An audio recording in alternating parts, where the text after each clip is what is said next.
Hi, I'm Dr. Shiner. This is a video presentation I'm giving here today to help you understand about your upper eyelid surgery. Upper eyelids are often affected by a combination of different factors. In certain circumstances, people have a problem with an eyelid muscle that has come loose, allowing the eyelid to droop. In other cases, people have problems with heavy tissue pushing down the eyelid or making it look tired. In other circumstances, sometimes people have problems with an eyebrow that comes into the eyelid space. Interestingly, in most people, it's a combination of one or all three of these going on at the same time. And it's important to understand this because when we try and help our patients with these problems, it often means addressing one or all three of these conditions.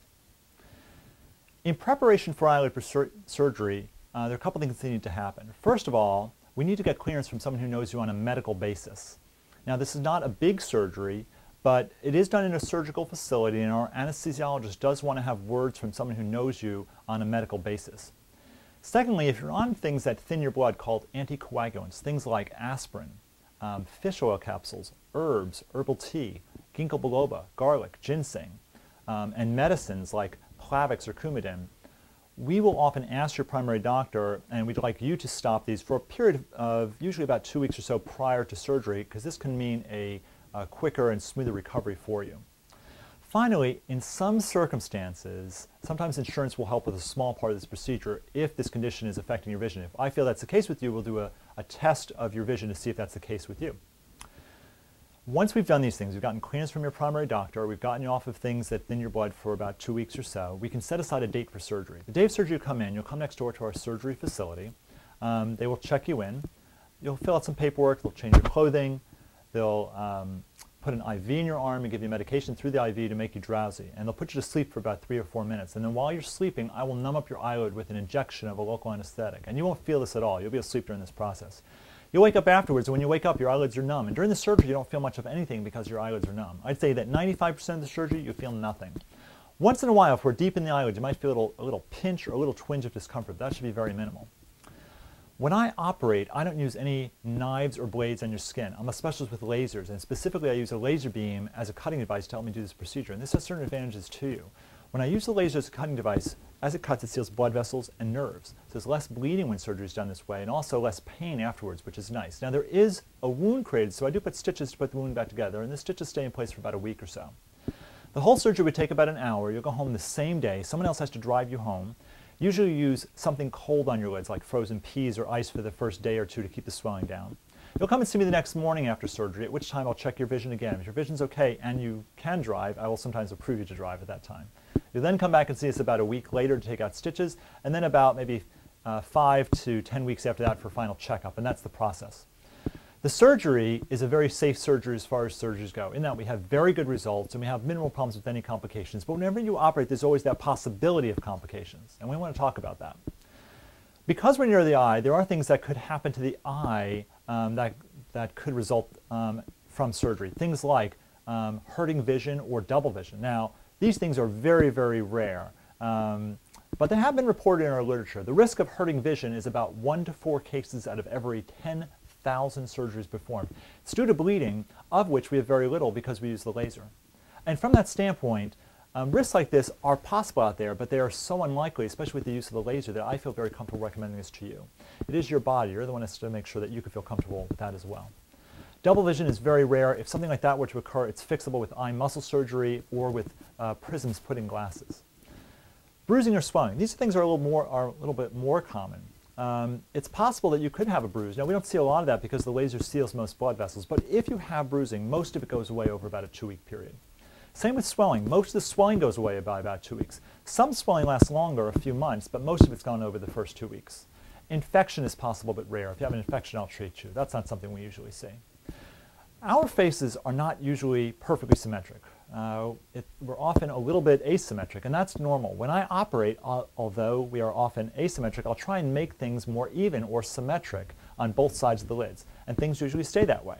Sometimes, though, our body does its own thing. I could set the eyelids a certain way, and then maybe your body decides to heal the scars slightly differently than one another, or maybe it swells one side more than the other. These changes, if they occur, are usually very minor and not of much consequence. If it's anything more than that, for instance, if you have a severe swelling that caused the eyelid to heal low, that's something we could fix, but it could require a second surgery to do that. Very rare that that would be required, but if it did happen, it's something that we could address. Finally, dryness of the eye. When we raise your eyelids, sometimes your eyelids are more open. It's possible you might notice evaporation of tears and maybe dryness. And if that occurred, you might have to use artificial teardrops in your eyes when your eyes felt dry to help soothe your eye. That's my discussion about upper lids. Often at the time people are having their upper eyelids worked on, they often like to address their lower lids at the same time. Some of the reasons for this are that the eyelids have better symmetry if both the upper eyelids are rejuvenated. Sometimes if we work on just the upper eyelids alone, people notice their lower eyelids appearing tired afterwards more. In addition, there's some cost savings that can occur if you're doing the surgery at the same time, and you tend to recover and have a common recovery as well. Conditions that can affect the lower eyelid include sometimes fullness underneath the eyelid that make the eyes appear tired, or sometimes people seem ill. What can happen is the eye, if this is the eye looking forward, is often surrounded by fat that cushion the eyeball. The fat is held back by membrane, and as we age, sometimes this membrane will bow forward or attenuate, and the eyeball will fall a little bit, and sometimes the cheek will slide down a little bit, and that makes us notice this fullness through the skin a little bit more. What we do for this is I will sometimes tip out the lower eyelid, make an incision with the laser on the inside of the eyelid, and take out the fat with the laser, and then the incision closes on its own without any stitches. And that helps the fullness or that tired appearance to the lower eyelid. On the outside, though, there are often skin changes that occur as well with aging, wrinkles and loose skin, and there's something different we do for that. If there's just a little bit of wrinkling, we'll sometimes make an incision right underneath the lashes and take out just a little pinch of skin to tighten the skin a little bit. If there's a lot of wrinkling or a lot of fullness of skin to the lower eyelid, we'll sometimes do a procedure called a laser skin resurfacing procedure. This is a procedure where I use a laser and on purpose wound the skin with the laser, and the skin then heals. When it heals, it heals with new, very, very tight, healthy skin. I will let you know when I see you personally, if you're interested in this, which of these two approaches would be best for you.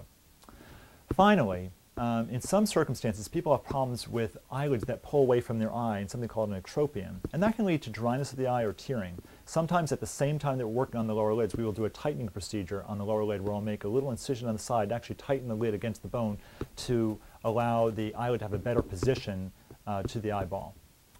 Well, this is a lot of information to take in. I really appreciate your attention. If I've not spoken with you personally already, I will be with you shortly. Thank you very much for your attention.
Hi, I'm Dr. Shiner. This is a video presentation I'm giving here today to help you understand about laser skin resurfacing. Laser skin resurfacing is a fantastic technique for improving the quality of the skin. It can improve things such as pigmentation of the skin, fine wrinkles, medium wrinkles, and even some deep wrinkles, and improve just the quality of the skin, make the skin healthier. The principle of this procedure is that if the skin is wounded partially, but not all the way, the skin actually heals itself with better skin. Better skin that's without all of the old sun damage, skin that's smoother, more even in complexion.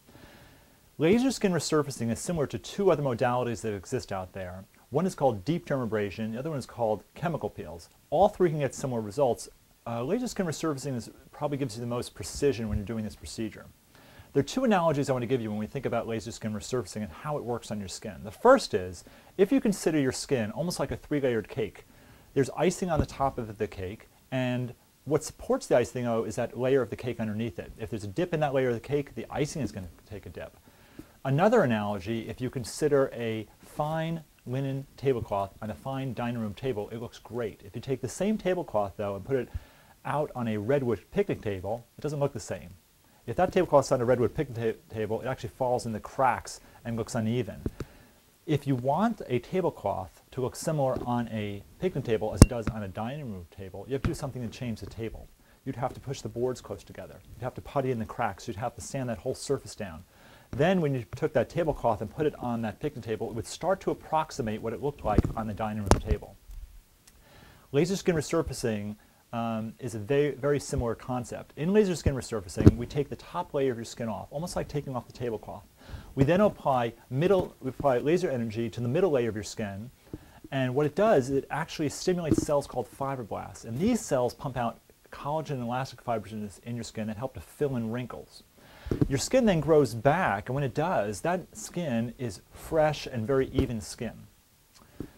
The process of going to surgery is as follows. When we do skin resurfacing, there's two ways I'll do it. Sometimes I'll do a small area, for instance, let's say the lower lids, and that's something we do under local anesthesia. And other cases, sometimes we'll do skin resurfacing on the whole face, and that's something we do under general anesthesia. We do need to get clearance from someone who knows you on a medical basis, usually your primary doctor. If we're doing general anesthesia, we also have to get an EKG, chest X-ray, and blood work, and I would usually have you meet my anesthesiologist ahead of time. We don't have to do those things if we're just doing a small area, though, with local anesthesia. Once we've gotten clearance, we also have to get you off of things that can thin your blood, called anticoagulants. This includes things such as aspirin, fish oil capsules, herbs, herbal tea, ginkgo biloba, garlic, ginseng, and then some medicines like Coumadin or Plavix. If it's possible to stop these for a period of a week or two prior to surgery, it often means a smoother recovery for you. So once we have clearance from your primary doctor and we've gotten you off of these things that thin the blood, we can set aside a date for surgery. The day of surgery you come in, you'll come to our surgical facility. It's across the parking lot. We have a surgical center there with 2 operating rooms and a full-time anesthesiologist who watches over you. You'll come to that building, they'll check you in, you'll fill out some paperwork, they'll change your clothing, they'll put an IV in your arm and give you medication through the IV to make you drowsy, and they'll put you to sleep. And once again, if we're doing the whole face, we'll put you fully to sleep. If we're working just on the lower lids, it's just twilight anesthesia. We then do the surgery. After the surgery, there are white bandages that put on in your skin in all the areas where we did the resurfacing. If you've had the full face done, we often put a mesh netting on top of those white bandages to keep them in place for the first night. You will then go home, and someone else has to drive you home. That first night, you'll use some ice to cool down the skin. And then I want to see you the next morning. The next morning, we'll often take off that mesh netting if you've had the general anesthesia. And we keep the white bandages, though, in both cases, on for a day or so. You'll then come back and see us about 3 days later. Usually right before that time period, you would have soaked those white bandages off your skin. You do this by going in the shower and letting water hit it, and the bandages just come off. When they do come off, at first the skin is not a pretty sight. The wound is almost like a blister that does not have a cap on it. The wound can have areas of crusting, sometimes bleeding, sometimes oozing. It's all normal. It's all part of the normal healing skin. You'll then start doing things called vinegar soaks. Vinegar soaks are a solution of mild vinegar water in which different towels are soaked and then put on the skin to clean the wound and help fight infection. And you'll be doing these soaks for, let's say, about a half an hour at a time. And then when you're done with those soaks, you'll put a bland ointment on your skin and you can do things around the house for about an hour or so. After an hour, it's time to sit down and do the soaks again. So you'll sit down again, you'll put these cloths in vinegar water, you'll put them on your skin, you'll let them sit for a half an hour, and then you have another hour break. It's like this all day long. So you're very busy during this time. Usually this is not time you're going to be going to work. It's usually time when you're at home. And you can work in between those soaks, but when you have to do the soaks, you have to do the soaks. I will see you about every 3 or 4 days. Usually we meet you first thing in the morning at our back entrance and bring you right back to our area so that if you don't want people to know you had the procedure, they don't have to know. And then we'll see you, we'll guide you on your healing, and then we'll escort you back out to your car. After about, let's say, 7 to 14 days, the skin will start to really improve, and at some point, all of the healing, the initial healing is done. It no longer oozes or crusts. It's just sort of a pink color to the skin. At that point, we can put you into sunblock, and after a couple days, your skin can be thick enough to accept makeup, and then you could be out and about again, and that's the process. Usually come back and see us about a month later, and then about maybe 4 or 5 months after that. And that's the entire healing process.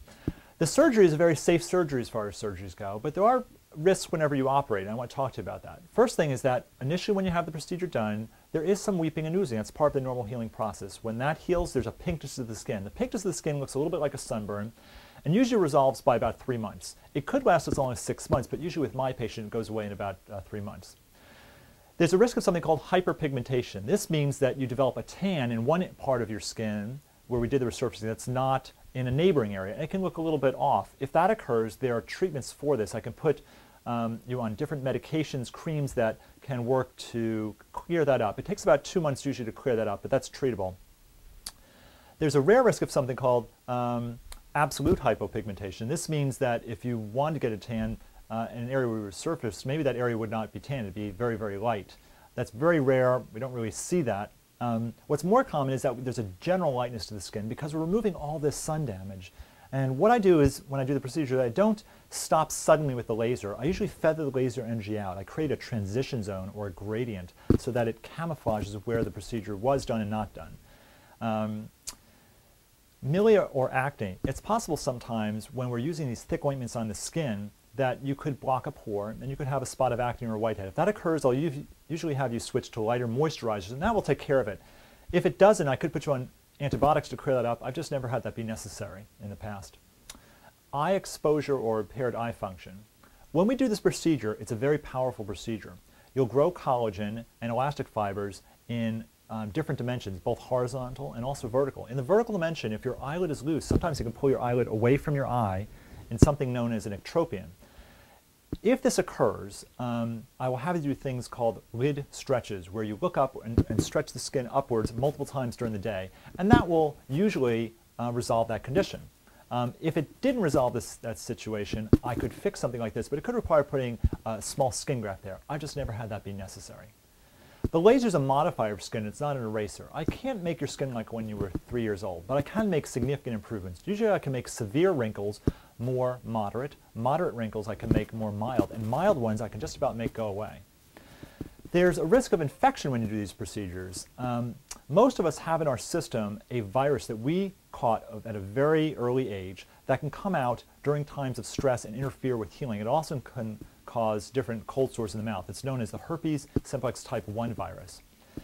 This virus is so common that I will give you a pill to take during the healing process which will prevent this virus from coming out and interfering with the healing skin. I'm not going to give you antibacterial or antifungal pills to take because the vinegar soaks that I have you do are so effective at fighting these infections that we really don't see those infections. I am going to see you closely. If it looks like you're developing one of those infections, I'll treat you appropriately, but I'm not going to give you these things unnecessarily. Pain. There's not a lot of pain involved with this process. Usually there's a mild stinging or burning, and that's about it. If there's anything more than that, you let us know because that can mean something else going on. But we don't really see that. Skin loss or scarring. We're actually wounding your skin on purpose, and we're wounding it. We want it to heal with better skin. There is the possibility that it could wound and heal with worse skin or a scar. That's very rare. We don't really see this, but if a scar did form, there are ways to treat scars. I can inject chemicals into scars to soften them. I can use lasers on the outside of scars to flatten them, and over about a year I can get a scar to be very flattened even with the surrounding tissue. Often it does require makeup to cover it up because it feels a little bit different. That's something we could modulate if it occurs. I wouldn't expect that. You will need to wear sunblock afterwards, otherwise you can undo the results of the surgery. If you are not wearing sunblock and you're outside, the sun will re-damage the skin and you can end up with new wrinkles and sun damage. So to maintain the result, we'll give you sunblock and we'll recommend you use that daily afterwards to maintain the result. Finally, in terms of your appearance, I think you're going to deem this to be quite an improvement. There's the possibility when we're said and done, you could imagine yourself looking better one way but maybe look better slightly differently than you imagined. There could be a disconnect there. I don't think that's going to happen either. I'm going to show you pictures of people who've been through this process. You can have an idea of what your skin might look like as well. Well, I appreciate your attention. I know this has been quite a discussion. I hope you're better educated now about laser skin resurfacing. If I've not talked with you already in person, I will be with you shortly. And thank you very much.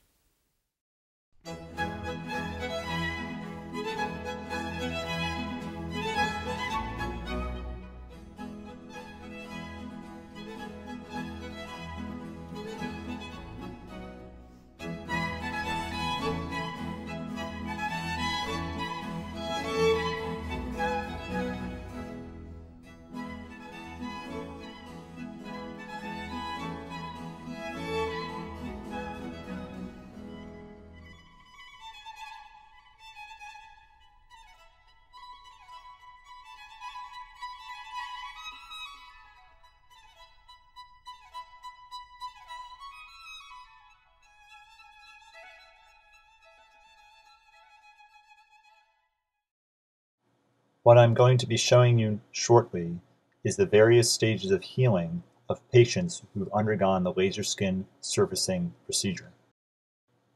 This is the patient before she had upper and lower eyelid surgery.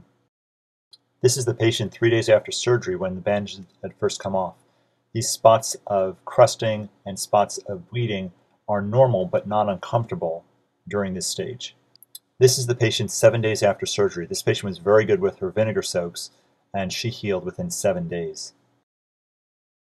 This is the patient 6 weeks after surgery. This is the patient 5 months after surgery. The patient came back to me 2 years later, and this is her photo 2 years later. What I think is interesting here is that we can see these results maintain themselves even 2 years after the procedure. This maintenance is a result of her keeping her skin protected from the sun. This is a picture of this patient before and 5 months after surgery. This is the patient before she had lower eyelid and full face laser skin resurfacing. This is the patient at 3 days after surgery. Interestingly here, her 3-day image is not as dramatic looking as some of these other cases where there's more crusting and oozing.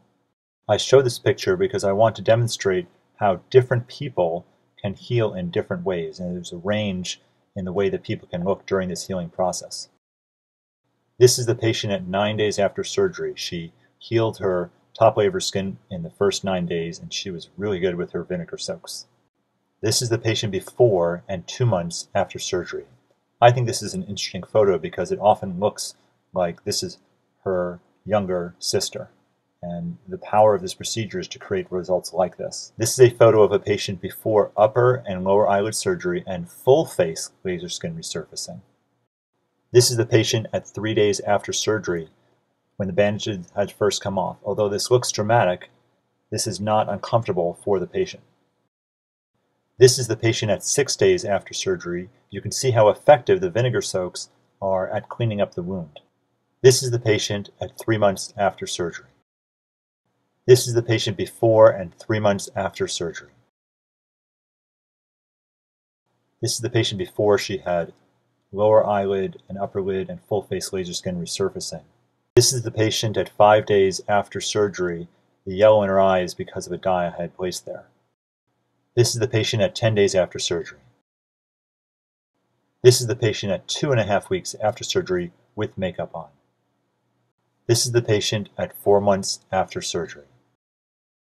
This is the patient before and 4 months after surgery. I like the improvement in the lines around her lips and the fact that in this photo she almost looks like a younger version or a younger sister to herself. This is a patient before lower eyelid surgery and lower eyelid skin resurfacing. This is the patient at 5 days after surgery. What I like about this photo is it shows the way the skin heals. If we look on the left lower lid, we see that yellow-red skin is the area that's yet to heal, whereas the pink surrounding skin is already healed. And this is usually how it heals, from the borders and the periphery in toward the center. This is the patient at 5 weeks after surgery, and this is the pinkness of the skin that you can see sometimes at this stage. This is the patient before and 5 weeks after surgery.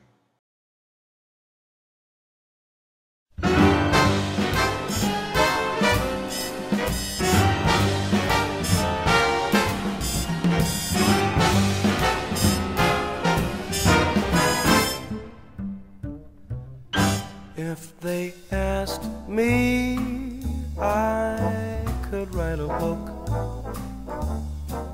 about the way you walk and whisper and look. I could write a preface on how we met, so the world would never forget. And the simple secret of the part is just to tell them that I love you a lot. Then the world discovers